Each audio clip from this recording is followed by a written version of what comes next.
Hi everyone and welcome back to another WARNO devlog. This week once again on a Friday. Today we are getting details on the new Army General map. So they say hello, welcome back to another WARNO devlog. Today's post will be looking at the second Army General map for our World War III battle simulator. The production of the new Army General maps has significantly progressed since our initial reveal. We would like to present the almost final result of the second map. The next subheading is Army General Revisited. For those who don't know what Army General entails, it's our popular strategic turn-based mode taking place on massive battlefields, intricately detailed and using real-life maps.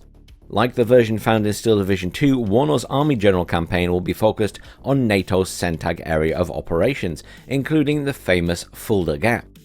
Each campaign will feature its section of formations and units consistent with the order of battle of 1989 spread across both NATO and Warsaw Pact. Each map focuses on a different sector of West Germany and the inner German border. You will be able to play WARNO's Army General campaigns in either single player, versus or cooperatively, and WARNO will ship with 4 Army General campaigns. That's right, 4. So let's have a look at the second Army General map, the Castle Paderborn area. So the next subheading is Historical Context. To reiterate, the first Army General map was a sneak peek in the preview and centered on the Fulda and Frankfurt region. This would be the southwest invasion route for the Warsaw Pact and would see Soviet and American armored forces clash, with some German support on both sides. This second map takes place in the Castle Paderborn area, which is a 2-hour drive north of Fulda and close to the junction of the CENTAG and NORTHAG areas of command. Castle being within CENTAG area of command and Paderborn within NORTHAG's. The orientation is northwest. Both east and west German formations will be heavily featured, as well as lighter troops with paratroopers playing an important role. The next subheading is a little bit about map making. One of Army General's defining elements are the very large-scale strategic maps. Each map has a surface area of 22.5 kilometers squared. Oh no, sorry, they're being typically European about this and writing in a European sense, which is that they've put a decimal point instead of a comma. So what they actually mean is 22,500 kilometers squared, which is much more impressive. I mean, I've got to be honest, the whole decimal point and comma thing is almost as annoying as the Americans writing the date the wrong way around. So this basically means that the map has a playable area of 150 kilometers by 150 kilometers.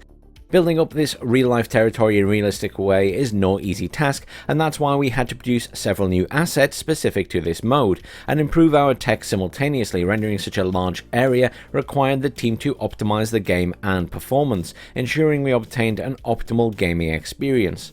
The second improvement was to increase the map's readability. Players should be able to identify the various strategic areas at a glance, such as forest, plains, urban, etc. These are linked with the tactical maps that will launch when the combat is initiated. Positioning your unit pawns on a strategic map with the knowledge of the terrain is essential in getting the best results in the subsequent tactical battles. The design of the fields and forests in the Army General map is intended to mark the gameplay terrain to be encountered. The design of the urban areas also requires an accurate visual representation, but at the same time still provide a good dose of realism. Each Army General strategic map uses special colour and lighting effects to reinforce its atmosphere.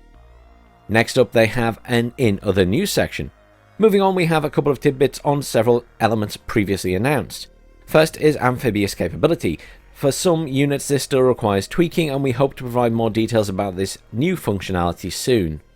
We've also been iterating on the FOB concept. We've gone through several variations, starting with an enclosed building, Wargame Red Dragon style, and we figured that these earlier versions of forward operating bases didn't quite fit in an active battlefield, and after various phases we made it more realistic, closer to an ammunition dump of sorts, something that could be built in combat, and we needed all new small 3D assets to build it, which you can see in the background now.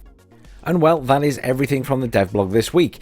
As ever, I will now post a few pictures from the Instagram page and let them run in the background.